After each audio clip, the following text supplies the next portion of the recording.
Boa noite. O Afeganistão sofreu hoje a série mais pesada de bombardeios desde o início da Operação Liberdade Duradoura. Além da capital, Cabul, os americanos atacaram novamente a cidade onde fica o quartel-general da milícia talibã.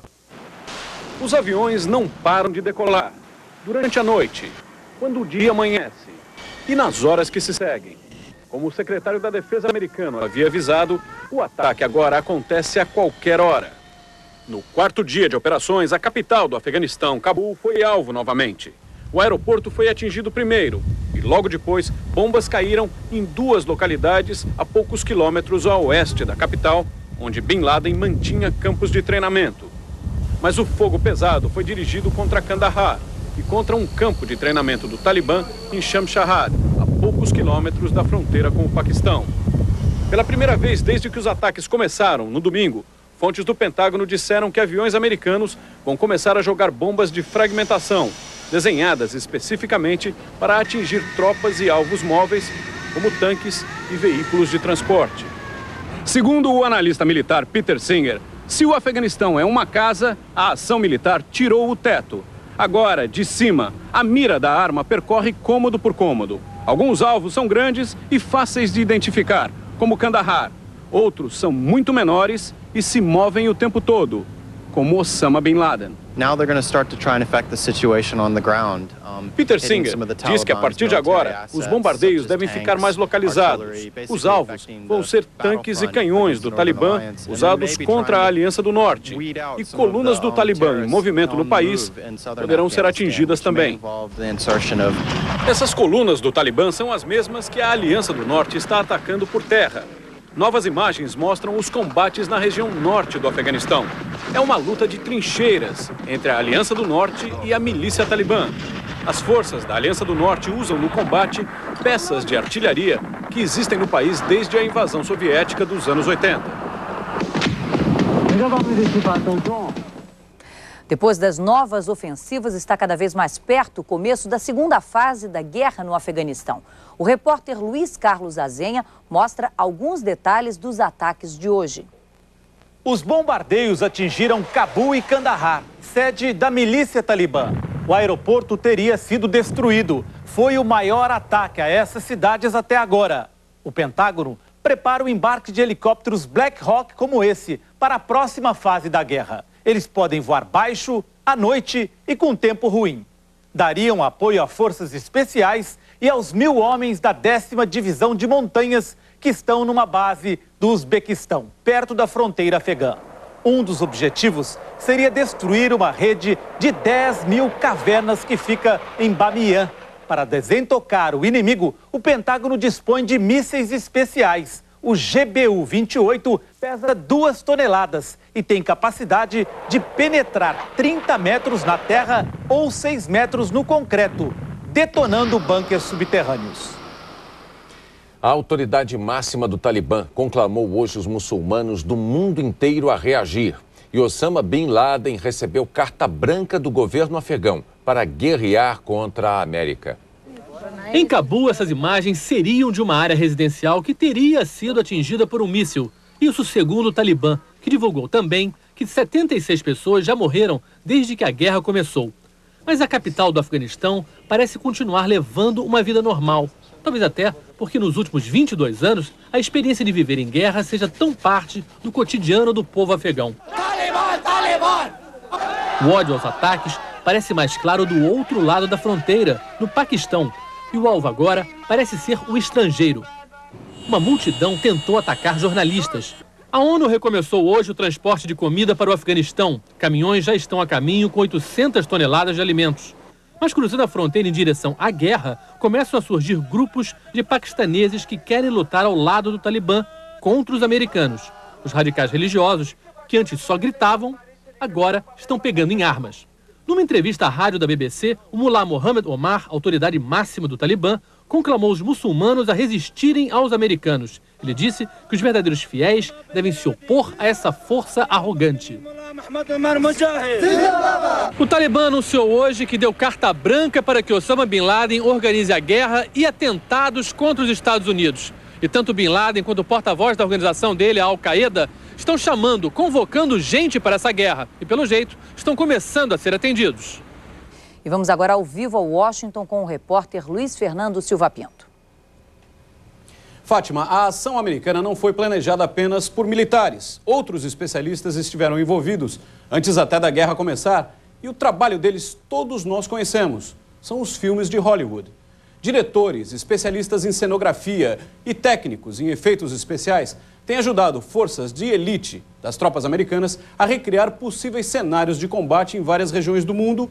E com a ajuda da última tecnologia cinematográfica, ações contra grupos terroristas foram exploradas várias vezes nos últimos meses. Está investigando se há ligação entre os autores dos atentados terroristas e a contaminação de 2 americanos pela bactéria Anthrax. O governo dos Estados Unidos anunciou medidas de prevenção contra possíveis ataques biológicos. O Departamento de Estado americano pediu hoje a todas as embaixadas dos Estados Unidos no mundo que façam estoque de antibióticos para combater o Anthrax. As embaixadas devem ter remédio suficiente para tratar todos os funcionários durante 3 dias. A bactéria que matou o americano Robert Stevens na Flórida foi manipulada em laboratório. Ela não existe naturalmente no meio ambiente. Teria sido modificada em uma empresa de Iowa nos anos 50. Para o FBI, isso significa que o escritório da American Media foi contaminado de propósito. Só não sabe ainda quem são os criminosos. O FBI já descobriu que 2 dos terroristas que participaram dos ataques do dia 11 de setembro tinham assinaturas de jornais da American Media, tabloides que ridicularizavam Osama Bin Laden. Mas nos objetos que pertenciam aos terroristas e nos locais por onde eles passaram, o FBI não encontrou vestígios da bactéria. Existem 46 laboratórios com estoque de Anthrax no mundo que vendem ou trocam a bactéria por outros germes. 6 deles estão no Brasil, no Recife, no Rio e em São Paulo. Os laboratórios dos Estados Unidos são proibidos de distribuir a bactéria até mesmo para centros de pesquisa. Na Flórida, o FBI continua examinando os escritórios da American Media. A empresa está fechada por tempo indeterminado.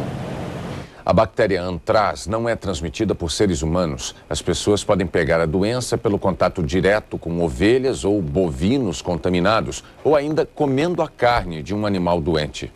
O que está espalhando medo é um micro-organismo de 0,01 milímetro. A contaminação pela pele faz aparecer furúnculos. Se o homem comer carne contaminada, a bactéria se aloja no intestino, libera toxinas e pode levar à morte por hemorragia.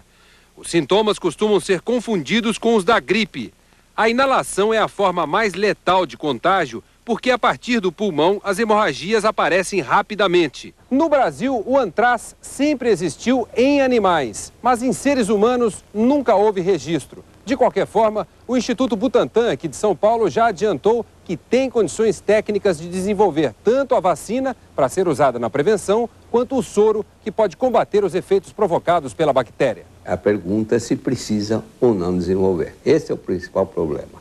É a população não ficar preocupada com uma coisa que não é real. O risco é menor do que ser atropelado por um carro em São Paulo. O governo americano liberou uma lista com os nomes dos 22 terroristas mais procurados e os crimes que cometeram. Bin Laden é o primeiro da lista, junto com o braço direito Ayman al-Zawahiri. A lista inclui, entre outros, os terroristas do primeiro atentado às Torres Gêmeas, em 93, e as embaixadas americanas na África, em 98. Eles são assassinos, botaram ódio, mentiras na mente de outros, disse o presidente Bush. Vão ser encontrados, vão parar de agir e vão ser punidos. A recompensa é de até $5 milhões para quem der informações. $5 million.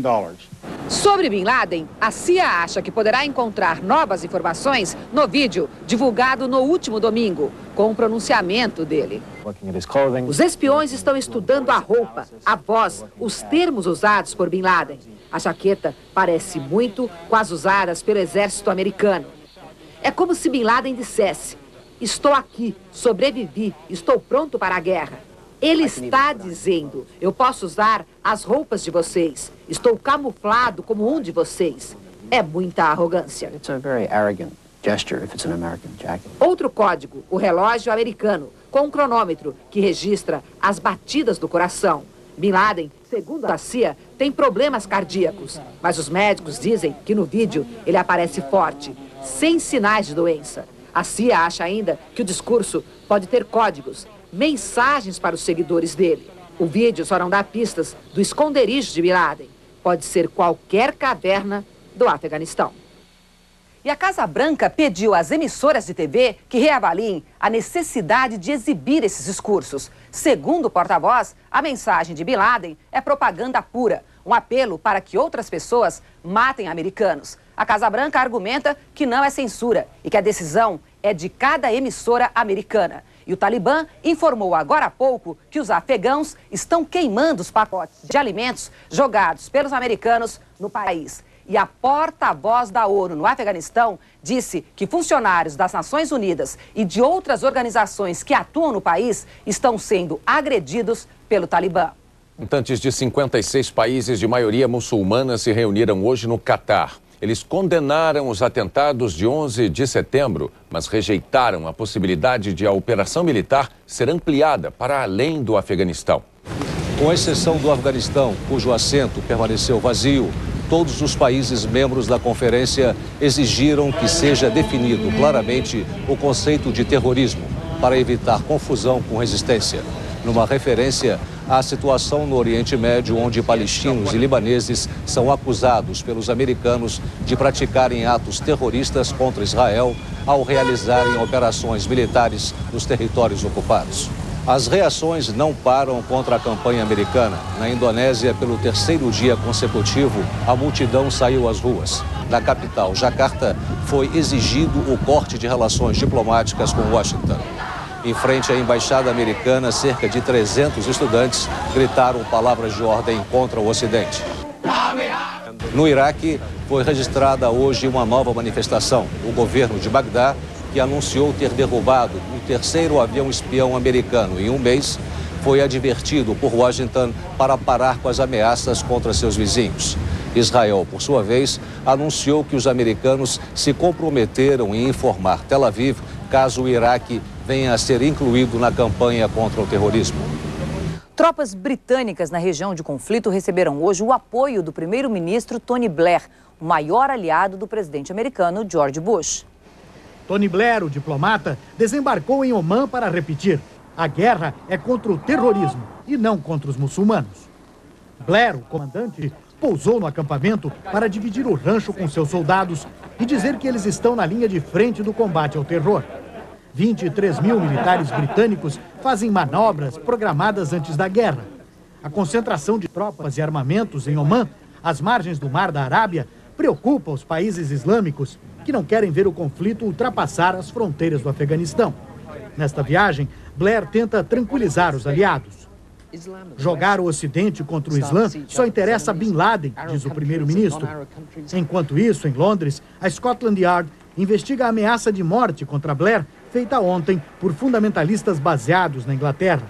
O Sheikh Omar Bakri Mohammed e seu porta-voz disseram a jornalistas que Tony Blair é um alvo legítimo para qualquer muçulmano que queira assassiná-lo. Hoje, assustados com a repercussão, os fanáticos desmentiram a ameaça. Mas o site na internet ainda mantém a condenação semelhante feita contra o presidente do Paquistão. A próxima parada de Tony Blair no Oriente Médio é o Egito, país onde o porta-voz da luta antiterror, ironicamente, é acusado de proteger terroristas. Há mais de 10 anos, o Cairo pede, sem sucesso, a Londres a extradição de radicais fundamentalistas refugiados aqui na Grã-Bretanha, entre eles terroristas condenados por tentar assassinar autoridades do governo do Egito. Foram descobertas mais 3 centrais clandestinas de telefone em Maringá, no Paraná. Agora são 5 desde o fim de semana. A maioria das ligações era para o Oriente Médio e para a Ásia. Uma denúncia anônima levou a polícia para esta casa, num bairro de Maringá, onde havia uma central com 11 linhas telefônicas. O dono da casa teve de ir para a delegacia se explicar. No lixo foram encontradas contas rasgadas, com ligações para Arábia Saudita, Paquistão e Egito. Outras 2 centrais foram localizadas hoje. Uma delas, com 6 linhas telefônicas, foi abandonada há poucos dias. A outra ficava num apart-hotel. A polícia descobriu que 2 homens alugaram este apartamento por 4 meses e instalaram uma central clandestina. Os 2 homens fugiram. Um deles é o desempregado Valdir Vitalino. O que nós podemos supor é que as pessoas que estão envolvidas com essas centrais clandestinas aqui no Brasil, elas são laranjas, são pessoas contratadas apenas para operarem as centrais. A polícia também procura Ederaldo dos Santos, encarregado de uma das 2 centrais telefônicas localizadas no fim de semana. Na casa de Ederaldo, foram encontrados o passaporte dele e pedido de visto para os Estados Unidos, além de cadernos com nomes e códigos numéricos anotados. E voltamos a Londres com o repórter Marcos Lozecan. Terrorismo disfarçado de caridade. O parlamento da França investiga denúncias de que Osama Bin Laden teria ligações com mais de 500 bancos, empresas e organizações beneficentes. Grupos que serviriam de fachada para financiar o terror. Bin Laden estaria por trás desse tipo de negócio na África e na Europa, principalmente aqui em Londres. O FBI e a Scotland Yard também vão investigar. Se chocou contra a torre norte do World Trade Center. Na estação embaixo, os passageiros circulavam calmamente. Um trem se aproximava. Rich Moran, que coordena o tráfego ferroviário entre Nova York e Nova Jersey, ouviu a notícia da explosão 2 minutos depois. Havia umas 1.000 pessoas naquele trem, ele conta. Mais umas 4.000 nos outros. Rich imediatamente desviou os trens que estavam indo para o World Trade Center. Mas um tinha acabado de chegar à estação. Os passageiros estavam saltando. Eles não faziam ideia do que estava acontecendo. Faltavam 11 minutos para o segundo avião bater na outra torre. Rich tomou uma decisão que tanto poderia salvar vidas, como poderia provocar pânico e resultados imprevisíveis. Ele deu uma ordem ao condutor: chame os passageiros de volta. Não deixe que subam ao World Trade Center. Mesmo sem saber que lá em cima já havia pânico, os passageiros voltaram para o trem que deixou a estação. Todos se salvaram, sem exceção. Mas Rich não se sente um herói. Os verdadeiros heróis, ele diz, estão mortos. São os 13 policiais que faziam a segurança da estação soterrada. E agora as últimas informações de Nova York com a repórter Zileide Silva. O Comando Militar da Flórida confirmou hoje que perdeu mais um avião espião não tripulado no Iraque. Ainda não se sabe se ele foi abatido ou teve problemas técnicos. E um Boeing da Delta Airlines, com 139 passageiros, foi escoltado por 2 caças F-16. Uma confusão a bordo fez com que o voo, que ia de Atlanta para Los Angeles, fosse desviado para outro aeroporto. E agora vamos a Londres com o repórter Marcos Lozecan. Um susto a bordo do jumbo da companhia alemã Lufthansa, que voava de Bangkok, na Tailândia, para Frankfurt, na Alemanha. O avião, com 308 passageiros, foi interceptado por 2 caças das Forças Aliadas quando cruzava o espaço aéreo da região do conflito. O jumbo teve que subir a mais de 10 mil metros de altura para não ficar no caminho dos mísseis e caças americanos. Agora vamos a Washington com Luiz Fernando Silva Pinto. Lozecan, vários líderes do Talibã morreram na primeira noite de ataques contra o Afeganistão. Segundo fontes do governo americano, as bombas e mísseis que atingiram Kandahar no início do ataque teriam causado as mortes. O mulá Mohamed Omar teria perdido 2 homens da família dele nessa primeira onda de ataques. Fátima. Nós voltamos a qualquer momento com novas informações sobre a ofensiva contra o Afeganistão. A cobertura completa no Jornal da Globo. Uma boa noite para você. Boa noite e até amanhã. Confirmou